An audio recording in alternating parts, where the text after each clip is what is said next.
Troisième semaine de confinement, mes beaux loulous. Ça va bien? Monsieur Yannick, toujours avec vous.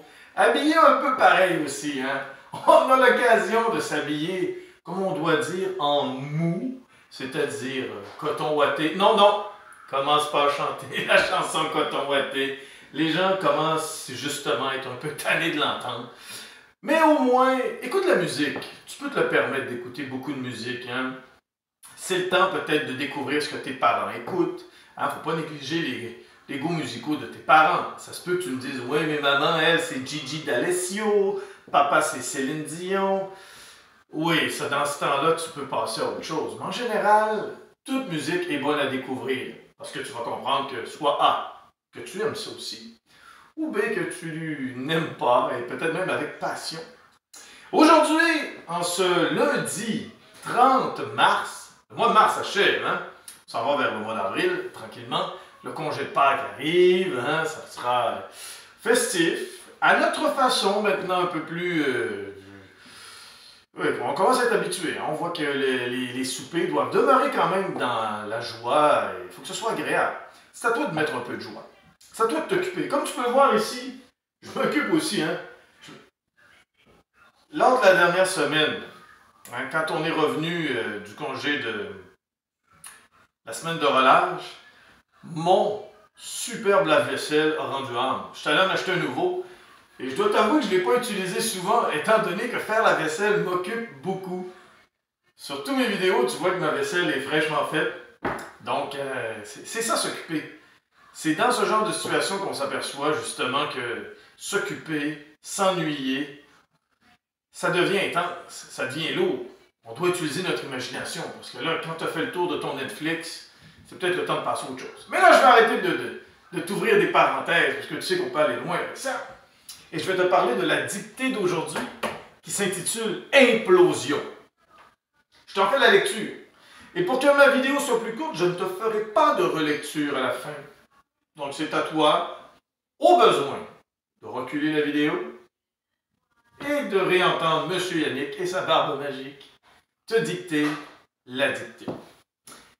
Attention, le titre, Implosion.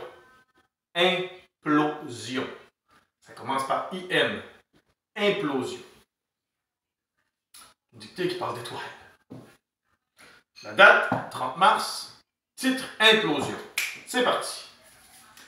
Lorsqu'une étoile implose, virgule, lorsqu'une étoile implose, donc lorsqu'une, hein, oui, le cas d'élision, bravo. Lorsqu'une étoile implose, virgule, elle se transforme en géante rouge. Lorsqu'une étoile implose, virgule, elle se transforme en géante rouge. Point. Des termes très scientifiques. Je t'invite à googler géante rouge, voir les images peut-être si ça t'intéresse. On reprend la dictée.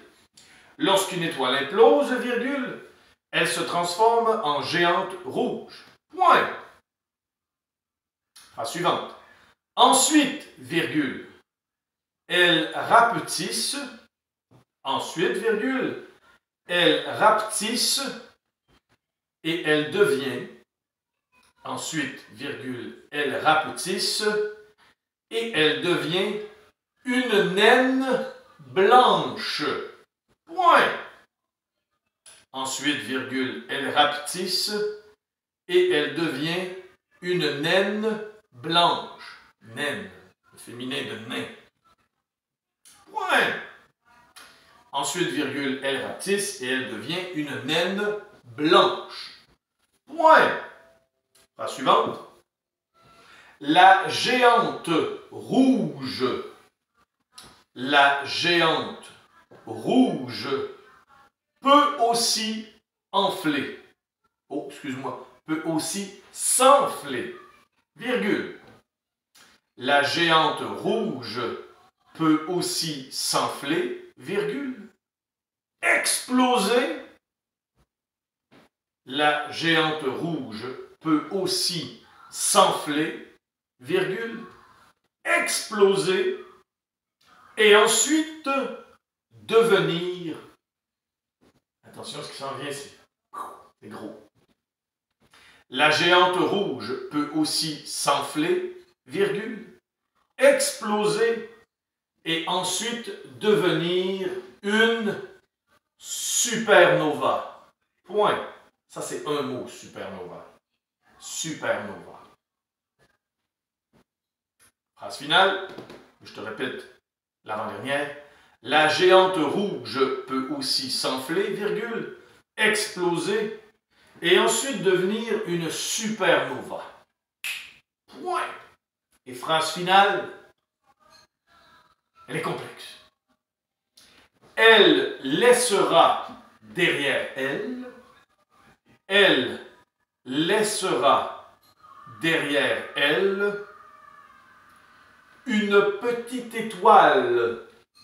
Elle laissera derrière elle une petite étoile à neutrons. Oh, boboy. Je te donne des indices. Écoute bien. Elle laissera derrière elle une petite étoile à neutrons. Il y a plusieurs neutrons. Là, on parle de termes de physique. Hein? Neutrons, protons. On est dans ce domaine-là. Donc, je te répète. Elle laissera derrière elle une petite étoile à neutrons. Il y a plusieurs neutrons. Occasion idéale d'avoir ton dictionnaire. Petite étoile à neutrons que l'on appelle aussi, virgule. Attention, le dernier mot est intense. Elle laissera derrière elle une petite étoile à neutrons que l'on appelle aussi, virgule, pulsar. Pulsar. Point. Tu demandes à tes parents s'ils ont déjà possédé une montre de marque Pulsar. Non, pas de P majuscule. Non, Victor, pas de P majuscule. Un bon vieux P minuscule. Pulsar. Pulsar. C'est bon? Excellent. Numéro 2 aujourd'hui, mathématiques A, B, C, D, E. On regarde la même structure, la même technique. On y va avec quelques calculs. Peut-être même des vrais ou faux. Eh oui. Écoute bien. A, mathématiques. Calcule ceci. 4 et 5 dixièmes plus 3 et 2 dixièmes. 4 et 5 dixièmes plus 3 et 2 dixièmes. Inscris-moi juste le résultat, bien sûr.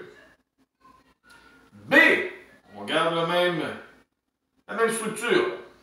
Nombre décşimaux. Calcule-moi ceci.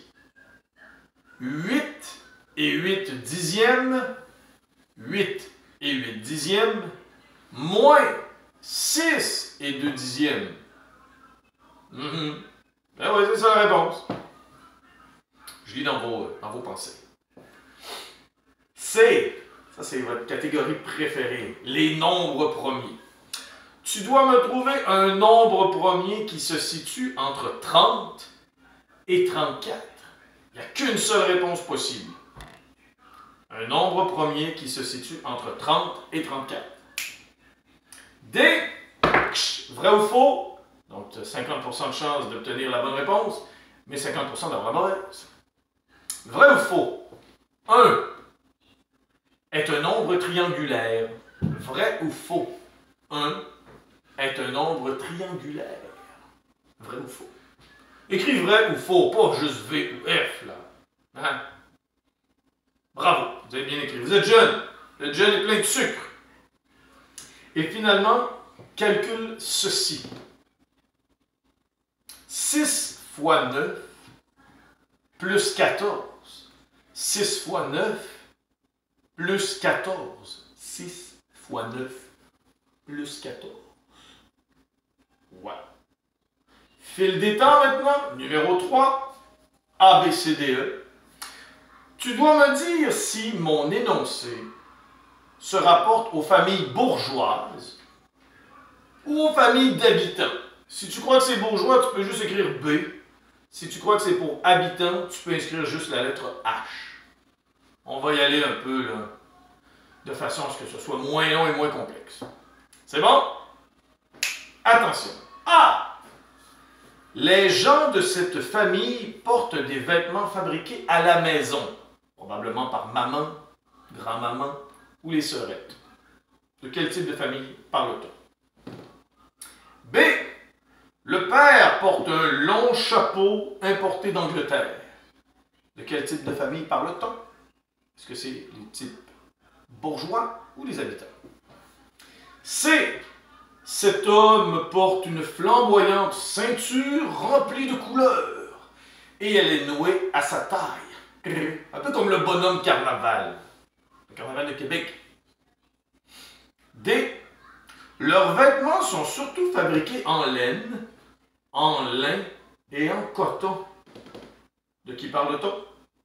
Et finalement, E.